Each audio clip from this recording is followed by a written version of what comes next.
아멘. 자리에 앉겠습니다.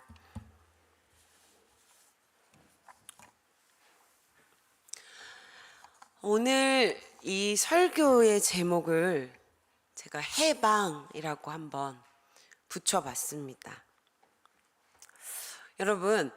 여러분은 예수님 믿고 내가 자유하다, 아니면 내가 평안하다, 좀 이렇게 느끼시나요? 이러면 오늘 설교를 여기서 마쳐야 되는데 그래요. 여러분 중에는 자유하고 평안한 분들이 계셔서 참 감사합니다. 저는 제가 모태신앙인데 제가 18살 때부터 한 근 10년간 교회를 떠나 있었어요. 대학생활 너무 재밌기도 했고, 신앙이 저한테 그렇게, 하나님이 저한테 중요한 존재가 아니라고 제가 생각을 했거든요. 그러다가 제가 27살에 다시 교회로 돌아와서 신앙을 회복하게 되었는데, 그로부터 꽤 오랜 시간 동안 제 마음 안에는 갑갑함과 두려움이, 또 죄책감이 늘 있었습니다. 내가 이제는 좀 예수님 믿는 사람처럼 살고 싶은데, 그러려면 제가 해야 될 것도 많고 하지 말아야 할 것도 많고 제 삶에 너무 많은 과제가 주어진 것 같은 그런 느낌이었어요. 게다가 그 많은 과제를 제가 하지 못하면 하나님이 내 삶에 안 좋은 일을 주시지는 않을까, 혹은 내가 예전처럼 또 뺀질뺀질하다가 하나님을 멀리 떠나게 되지는 않을까, 그런 생각들을 계속 했던 것 같습니다. 그래서 제가 오늘 우리가 함께 읽었던 로마서 8장의 말씀을 만났을 때 눈으로도 읽히고 머리로도 무슨 얘기인 줄은 알겠는데 저한테 온전히 이 말씀이 받아들여지지 않더라고요. 1절과 2절에 그러므로 이제 그리스도 예수 안에 있는 자에게 결코 정죄함이 없나니 이는 그리스도 예수 안에 있는 생명의 성령의 법이 죄와 사망의 법에서 너를 해방하였음이라. 그리스도 예수 안에 있는 자에게 더 이상 정죄함이 없고 이제는 그 죄와 사망의 법에서 해방이 되었다고 말씀하는데 저한테는 정작 해방에 대한 자유함이 없는 거예요. 해방감이 저에게는 전혀 없는 거죠. 여러분 어떠세요? 여러분에게는 이 해방감이 아까 있다고 하셨죠? 그렇다면 감사합니다. 여러분은 이 해방감을 정말 느끼시나요? 여러분이 죄와 사망의 법에서 해방되었다 하는 이 선언으로 여러분 정말 그 자유함을 느끼세요? 하나님이 죄와 사망의 법에서 우리를 해방하셨다. 더 이상 우리에게 정죄함이 없다는 이 의미가 대체 뭘까요? 그냥 단순히 우리를 죄책감으로부터 혹은 내 자신과 누군가의 비난으로부터 좀 자유하게 특권처럼 우리에게 주신다는 걸까요? 물론 그런 것들이 다 포함이 되겠죠. 그러나 비단 우리를 이 죄책감으로부터 또 우리 자신에게, 우리 스스로에게 하는 비난 혹은 누군가에게로부터 오는 그 비난, 그것으로부터 자유하다 이것만을 의미하지는 않습니다. 정죄함이 없다는 말은 법정에서 죄 없음 꽝꽝꽝 이 말이에요. 즉 예수 그리스도를 믿는 자는 이제 공식적으로 죄가 없다고 내가 말할 거야 라고 하나님이 판결하셨다는 거죠. 예수 그리스도 안에 있는 자에게는 더 이상 죄를 묻지 않겠다는 겁니다. 그러니까 이게 어떤 우리의 일시적인 상태, 우리의 감정과는 상관없이 변하지 않는 사실이라는 것이죠. 그래서 고린도후서 5장 17절에서는 이렇게 선언합니다. 그런즉 누구든지 그리스도 안에 있으면 새로운 피조물이라. 이전 것은 지나갔으니 보라 새 것이 되었도다. 아멘. 이제 우리가 이전의 상태로 돌아가고 싶어도 돌아갈 수 없는, 혹은 이전의 상태보다 내가 조금 더 나은, 조금 더 괜찮은 상태의 어떤 존재가 되는 것이 아니고, 이전으로 돌아갈 수 없는, 이전과는 완전히 다른 새로운 피조물로 우리가 변화하게 되는 것, 우리가 그런 존재가 되는 것이 바로 정죄함이 없고 해방된다 하는 이 의미입니다. 죄에서 종노릇하던 그런 우리가 이제는 이 죄와 사망의 법에서 노임을 받았으니 더 이상 그 죄와 사망의 법이 우리를 휘두르지 못하고, 이제는 우리에게 새로운 법, 그 생명의 성령의 법이 우리를 붙들고 우리를 다스린다는 의미이죠. 이 판결은 내가 그들의 죄와 불법을 다시 기억하지 않겠다 하신 하나님의 이 언약 가운데 내려진 판결이기 때문에 더 이상 번복되지 않습니다. 자, 뿐만 아니라 우리의 이 무죄 판결이 그냥 꽁으로 얻어진, 너무나 무관치하고 무의미하게 얻어진 그런 판결이 아니라는 것입니다. 3절에서 죄로 말미암아 자기 아들을 죄 있는 육신의 모양으로 보내어 육신의 죄를 정하셨다, 이렇게 말씀하고 있죠. 자, 우리의 죄값을 임의로 그냥 없는 셈 치자, 이렇게 하는 건 의로운 판결이 아니죠. 만약에 여러분, 제가 판사인데 똑같이 여러분 모두가 다 잘못했다고 쳐봐요.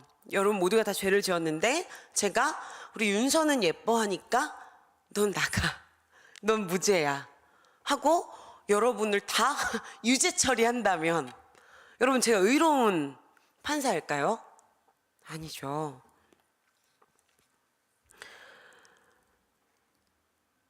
사람이 이러한데 하물며 하나님이 죄에 대해서 이렇게 의롭지 않게 판결하실 수 없겠죠. 예레미야서에서도 죄는 반드시 없이 하지 않겠다, 이렇게 말씀하셨습니다. 그러니 죄에 대해서는 분명히 누군가가 값을 치러야 해요. 무언가가 값을 치러야 합니다. 구약시대의 인간의 죄를 대신해서 죽었던 이 번제물과 같이 모든 인간의 죄를 대신할 제물이 반드시 필요했다는 것이죠.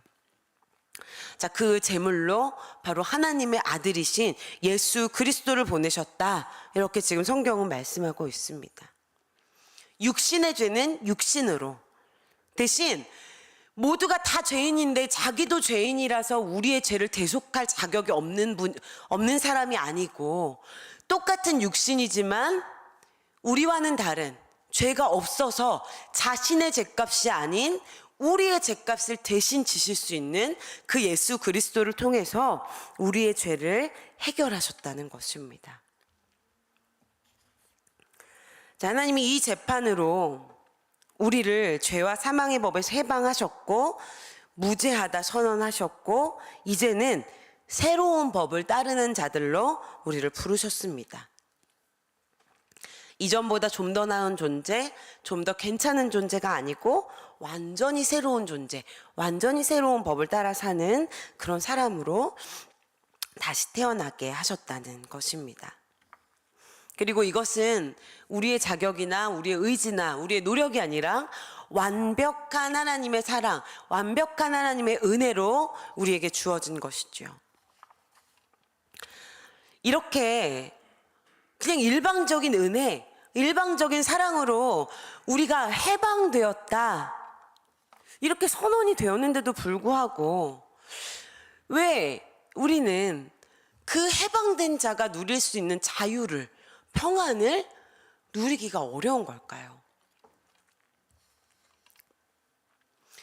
이 죄와 사망의 법에서 해방되었다, 무죄하다는 선언은 앞으로 우리가 죄를 영원히 짓지 않게 될 것이다 하는 그 얘기는 아닙니다. 여러분, 우리가 더 잘 알고 있죠. 우리의 삶에 여전히 지금 죄가 넘쳐나고 또 우리는 그 죄를 가지고 고군분투하며 지금 살고 있지 않습니까?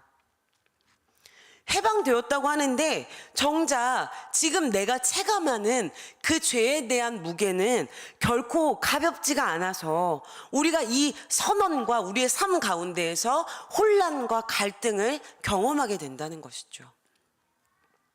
자, 그럼 우리는 이럴 때 두 가지의 마음을 갖게 됩니다. 한 가지는 죄에 대해서 아주 지나친 강박, 또 한 가지는 너무 과도한 관대함이죠.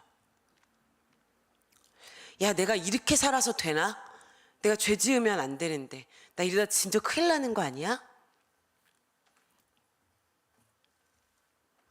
또 한 가지는 그래, 원래 사람이 연약하고 하나님도 다 아시고 이미 우리는 죄를 다 해결받았으니까 괜찮아.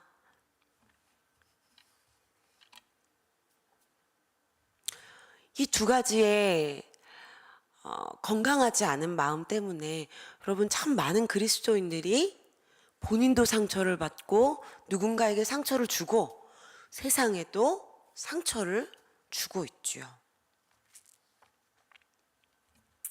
이 지나치게 강박적인 마음은 죄를 볼 때마다 자기 자신 혹은 다른 누군가를 계속 비난하게 만듭니다. 반대로 아주 과도한 관대함은 죄에 대해서 아주 무감각해지게 만들어서 성도의 거룩함을 잃어버리기도 합니다. 아마 우리 모두는 나는 이거야, 나는 저거야 이렇게 말하지 않고 아마 둘 다 경험해 봤으리라 생각이 됩니다. 여러분, 이 두 가지의 마음이 마치 양 끝에 있는 것 같지만 사실 그 출발 지점은 동일합니다.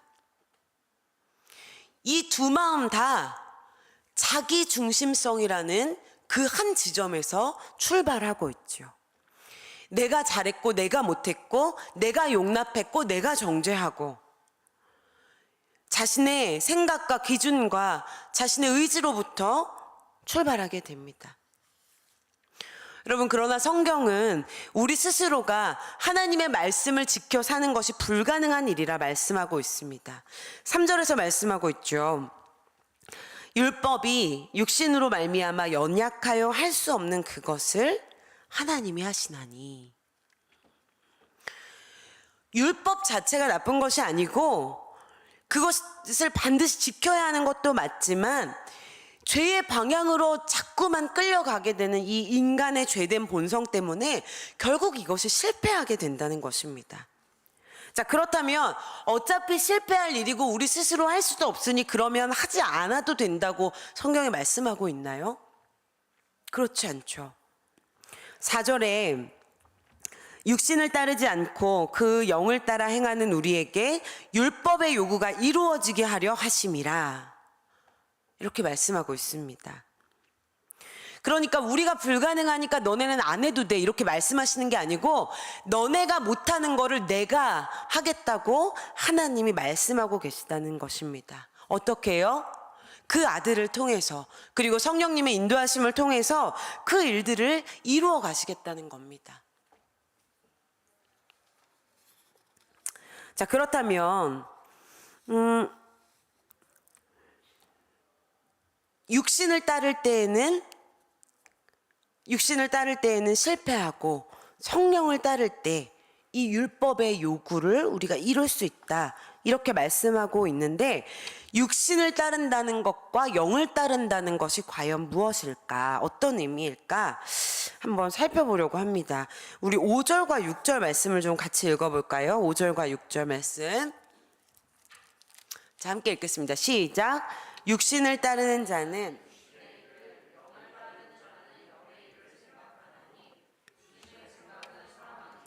영의 생각은 생명과 평안이니라. 아멘. 여러분, 5절과 6절에서는 따르는 것과 생각하는 것을 연관지어서 이야기하고 있습니다. 그러니까 우리의 생각과 따르는 것이 별개가 아니라는 것이죠. 자, 여기서 말하는 이 생각한다는 말은 그냥 잠깐 이렇게 지나치는 어떤 이렇게 바람 같은 생각이 아니고 주목하고 집중하고 몰두한다는 의미입니다. 즉 이거를 생각해서 다시 이야기해보자면 육신을 따르는 자는 육신의 일에 몰두하게 되고 영을 따르는 자는 영의 일에 몰두해서 생각한다는 것입니다. 아니 뭐 생각하는 거가 뭐 그렇게 대단한가? 뭐 괜찮은 것 아닌가 하고 생각하겠지만, 사실 여러분, 생각은 단순히 우리의 머릿속에만 머물러 있지 않지요. 우리의 생각은 결국 밖으로 드러나게 됩니다. 우리가 무엇을 주로 생각하고 무엇에 주목하고 무엇에 전념하고 무엇에 몰두해 있는가, 이것이 반드시 우리의 삶에 드러나게 된다는 것입니다. 그 생각이 우리의 삶의 방향을 결정하고 우리가 어디로 갈지를 이끌고 우리가 무엇을 의지하는지를 보여주고 무엇을 믿는지를 보여준다는 것입니다. 그러니 우리가 육신의 일을 생각하는가 아니면 성령의 일을 생각하는가 하는 것은, 우리가 육신의 일로 이끌려 갈 것인가 아니면 성령의 일하심으로 이끌려 갈 것인가를 결정짓는 문제라는 것이죠. 여기서 말하는 이 육신을 따른다, 육신의 생각은 우리가 기본적으로 살아가면서 가지는 어떤 고민, 욕구, 이런 것들을 이야기하는 것은 아닙니다. 자기의 삶에 대해서 아무 생각 없이 사는 사람이 어디 있겠어요. 기본적인 욕구를 느끼지 않고 살아가는 사람이 어디 있겠어요. 그런 이야기가 아닙니다. 5절 6절에서 말하는 육신을 따른다 하는 것은 지극히 자기중심적이고 자신을 자극하는 것들을 계속해서 찾아 나서고 자기를 만족시키기 위해서 끊임없이 찾아 나서는 그런 과도한 욕망을 말하는 것입니다. 그러한 육신의 생각은 7절 말씀에서와 같이 하나님의 법에 굴복하지 않는다, 하나님과 원수가 된다, 이렇게 말씀하죠. 이 갈라디아서 5장 17절에서도 육체의 소욕은 성령을 거스르고 성령은 육체를 거스르나니 이 둘이 서로 대적함으로 너희가 원하는 것을 하지 못하게 하려 함이니라, 이렇게 말씀합니다. 자기중심적이고 나를 만족시키고 싶어하는 이 욕망은 채워도 채워지지 않고 마치 밑 빠진 녹처럼 부어도 계속 목마릅니다. 그리고 우리의 삶, 우리의 감정, 우리의 생각, 우리의 행동의 주인 자리에 나를 앉혀가지고 마치 내가 컨트롤하고 있는 것처럼 느끼게 하지만, 사실은 하나님의 자리를 빼앗고 그 자리에 하나님이 아닌 다른 어떤 것이 그 자리를 차지하고 있는 것과 같습니다. 그런데 이러한 생각은 어떤 한순간, 아주 가끔, 특정 어떤 때, 이럴 때 우리에게서 촉발되어지는 것이 아니고 대부분 우리의 삶의 순간순간 구석구석에서 발현이 됩니다. 사실 이 말씀만 보면 예수님 믿는 사람들은 영의 일을 더 많이 생각할 것 같지만, 여러분 정말 그렇습니까? 어쩌면 우리의 삶은 우리 육신의 일을 생각하고 우리의 욕망을 채우고 나 중심적으로 생각하는 그 생각이 훨씬 더 많지 않나요?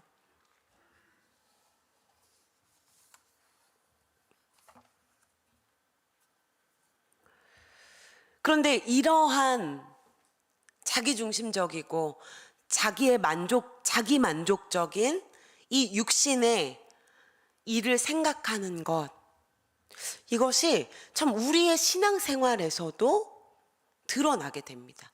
영향을 미치게 됩니다. 제가 우리 이번 리더 모임에서 말씀 나눔을 하다가 이런 이야기를 우리 리더들과 나누었습니다. 틀리고 싶지 않아.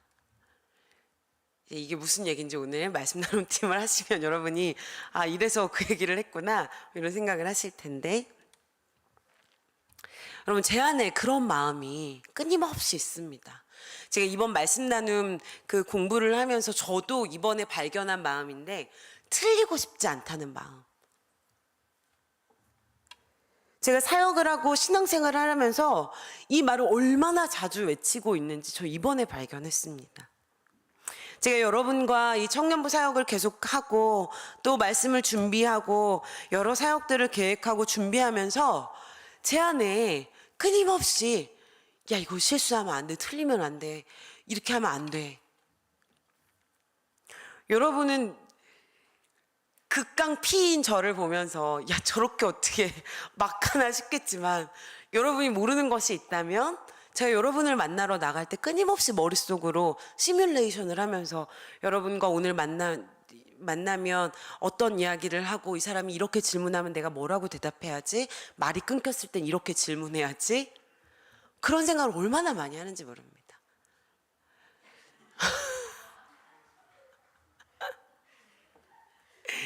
예배 시간 올라오기 전에 제가 늘 배 아프다고 울부짖는 것 여러분 아시죠? 광고 시간에 어떻게 얘기하고 이 자리에 올라오면 여러분과 어떻게 인사를 하고 나는 이 예배가 끝날 때 어떻게 와서 정말 끊임없이 틀리고 싶지 않다고 외치고 생각하고 고민합니다. 그런데 여러분, 이런 저의 성향이 저의 신앙생활 안에도 고스란히 다 있는 겁니다. 내가 이렇게 하면 어떡하지? 하나님 이러다 나 이렇게 이러다 내가 하나님 이렇게 놓치면 어떡하지? 이 길로 가면 어떡하지? 저 길로 가면 어떡하지? 이렇게 되면 안 되는데 저렇게 되면 안 되는데. 여러분, 이거는 해방은 고사하고 저 지금 여기 포로로 끌려온 사람 같지 않나요? 이게 어딜 봐서 해방된 사람입니까? 옴짝달싹도 못하는데. 이전에 제가 그렇다는 겁니다. 여러분, 혹시 여러분 중에 저처럼 야 내가 이래서야 되나? 내가 이렇게 되면 어떡하지? 근데 이렇게 신앙생활해서 어떡하지? 그래서 점점 하나님한테 화가 나고, 왜 나를 이렇게. 여러분, 이런 갑갑함과 불안함과 원망과 죄책감이 여러분 안에 막 뒤섞여 있다면, 여러분 그 가운데에서 신앙생활하고 있다면 여러분 반드시 한번 돌아보시기를 청합니다. 여러분의 그 답답함과 불안함과 죄책감이 어디로부터 지금 오고 있는지, 어떻게 오고 있는 것인지, 그리고 반드시 기억하시기를 원합니다. 그러므로 이제 그리스도 예수 안에 있는 자에게는 결코 정죄함이 없나니 이는 그리스도 예수 안에 있는 생명의 성령의 법이 죄와 사망의 법에서 너를 해방하였음이라. 아멘. 여러분, 하나님이 여러분을 해방하셨다고, 하나님이 저를 그 죄와 사망의 법에서 해방시키셨다고 선언하셨습니다. 이제 더 이상 우리를 묶을 수 있는 것이 없습니다. 우리를 묶을 수 있는 것은 오직 예수 그리스도의 사랑, 그 사랑, 하나님의 사랑, 생명의 성령의 법만이 우리를 묶을 수 있습니다.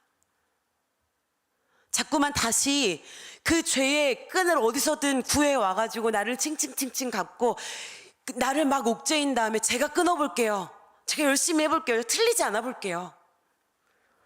여러분, 이렇게 해서는 절대 해결되지 않는다는 것입니다. 오늘 말씀은 우리에게 스스로를 얽어매는 이 육신의 일을 생각하지 말고 그 반대의 생각을 따르라고 말합니다. 여러분, 제가 어제 무슨 글을 보다가 재미난 것을 하나 봤는데, 우리의 뇌가 못하는 게 딱 하나 있대요. 뭘까요? 오늘 이거 맞추는 사람 저랑 나가서 아무도 안 맞추겠군. 어떻게요? 미나 오늘 저랑 데이트하도록 하겠습니다.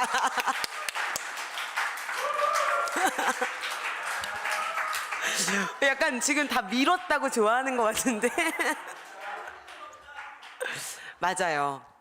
부정으로 인식하는 거. 그러니까 이런 거래요. 자, 제가 해볼 테니까 여러분 해보세요. 자, 여러분, 지금부터 코끼리를 절대 생각하지 마세요. 자, 제가 이렇게 말하는 순간 여러분 지금 뭘 떠올리셨어요? 코끼리. 제가 여러분한테 중곡동에 나타난 그 얼룩말 떠올리지 말아보세요. 하면 여러분 다 뭐 떠올려요? 그 얼룩말 엉덩이 떠올린다고요. 지금 골목길에 서 있는. 이렇게 부정으로 인식하는 걸 못한대요. 자, 여러분, 우리가 죄 짓지 말아야지, 뭐부터 생각이 날까요? 죄부터 생각이 나요. 죄. 내가 짓지 말아야 되겠다고 생각한 그 죄, 그리고 그 죄를 지을 수밖에 없는다. 자, 그러면 반대로 이걸 뒤집으려면 어떻게 해야 될까요? 죄 짓고 살면 안 되죠. 그냥 죄 짓고 살면 안 된다. 과도한 관대함, 지나친 관대함이 저렇게 부작용으로 나타나는 거라고요. 물론 그것도 맞아요. 그런데 그것보다 더 좋은 방법이 있어요. 네, 맞아요. 권사님 말이 맞아요. 긍정으로 생각하는 거예요. 그러니까 예를 들어 죄 짓지 말아야지가 아니고 성령님이 나를 인도해 가시잖아. 내 안에 성령님이 계시잖아. 지금 내가 이렇게 죄인일 수밖에 없지만 내 안에 성령님이 계시잖아 하고 긍정으로 생각하는 거. 여러분, 이것을 영의 생각은 생명과 평안이니라. 이것이 바로 성령의 생각이라는 거예요. 우리가 성령의 생각이라고 하면은 뭔가 막 신령하고 신비로운 일, 하루 종일 막 성경책이 막 머릿속에서 막 이렇게 다니고 막 온종일 기도해야 될 것 같고 금욕적인 삶을 막 살아야 될 것 같고, 그렇지만 여러분, 이것도 물론 맞지만 이건 2차적인 생각이에요. 가장 근본적인 생각은 무엇입니까? 내가 죄인이라는 것을 인식하는 것과 동시에 나는 할 수 없지만 내 안에 지금 누가 계시는가, 내 안에 계시는 그분이 과연 나와 어떤 관계로 계시고 나에게 어떤 일을 이루고 계시는가를 기억하는 것이라는 거죠.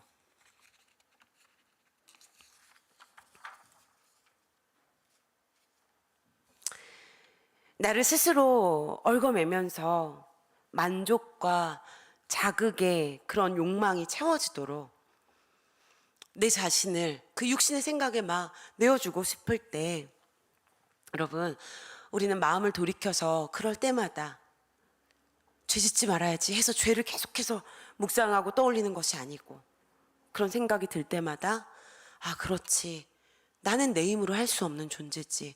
그러나 내 안에 성령님이 계시고 하나님이 그 성령님을 통해서 율법에 우리가 이룰 수 없는 그 하나님의 마음, 하나님의 법을 이루도록 하셨지.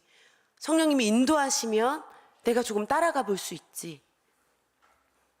우리는 그렇게 할 수 있다는 것입니다. 어쩌면 여러분, 이것이 예수 그리스도를 믿는 우리가 할 수 있고 또 해야 할 가장 선하고 가장 열정적인 일이지 않을까요? 여러분, 하나님은 예수님 안에서 우리를 해방시켜 주셨습니다. 우리에게 자유를 주셨습니다. 이것은 방종과는 다르죠. 우리에게 새로운 법을 주셨고 그 새로운 법 안에서 평안하고 자유하도록 하셨습니다.